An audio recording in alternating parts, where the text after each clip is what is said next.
Hello friends, welcome to my channel CM cooking vlogs. Recipe వచ్చేసరికి stuffed brinjal గుత్తు వంకాయ curry.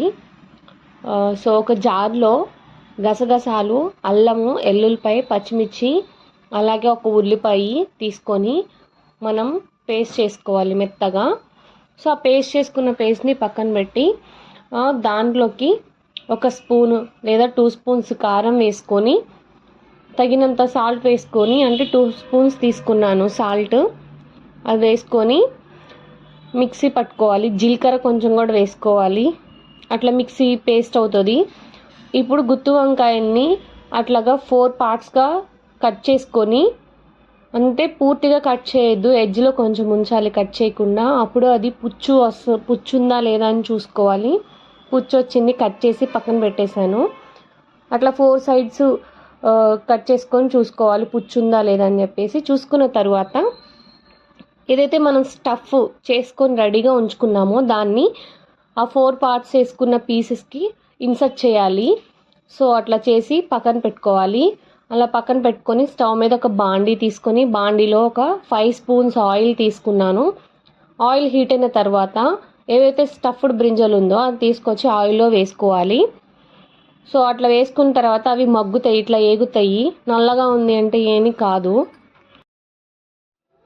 నల్లగా ఏమి ఉండడం కాదండి. అలా ఏగిన తర్వాత ఫ్రైలో అట్లా కనిపిస్తుంది అది గ్రేవీ అనేది బ్లాక్ కలర్లో, కానీ టేస్ట్ అనేది చాలా బాగుంటుంది. అలాగా పీసెస్ని ఫ్రై చేసిన తర్వాత ప్లేట్లోకి తీసుకోవాలి.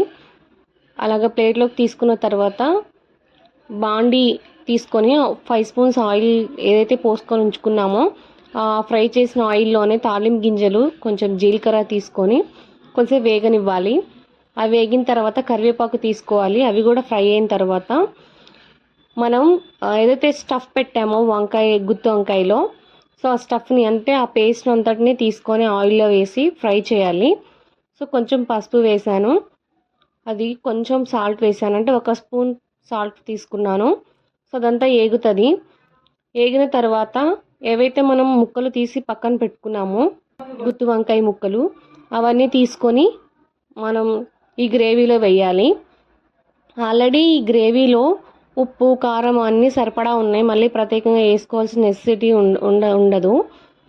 సో చూడండి, అలా పీసెస్ని వేసుకొని ఫస్ట్ కదిలించకూడదు. అట్లా కొంతసేపు ఆగిన తర్వాత చిన్న చిన్నగా కదిలించాలి, లేకపోతే ముక్క అనేది చెదిరిపోతుంది కాబట్టి. సో స్లోగా కలుపుకోవాలి నిదానంగా. సో అట్లా కలుపుకున్న తర్వాత కర్రీ ఇలా ఉంది. దాంట్లో మగ్గిన తర్వాత ముక్కలన్నీ గరం మసాలా వేసుకోవాలి. అంటే ధనియాల పొడి వేసుకున్నాను, కొంచెం లవంగం పొడి వేసుకున్నాను. టేస్ట్ బాగుంటుంది ఇట్లా మసాలా వేసుకుంటే, మరీ ఎక్కువ వేసుకోకుండా ఎస్డీకి వస్తుంది. కర్రీ అయితే సూపర్ టేస్టీ ఉంది, మసాలా స్టఫ్డ్ బ్రింజల్ కర్రీ. నా ఛానల్ని సబ్స్క్రైబ్ చేసుకుని షేర్ చేయండి, లైక్ చేయండి.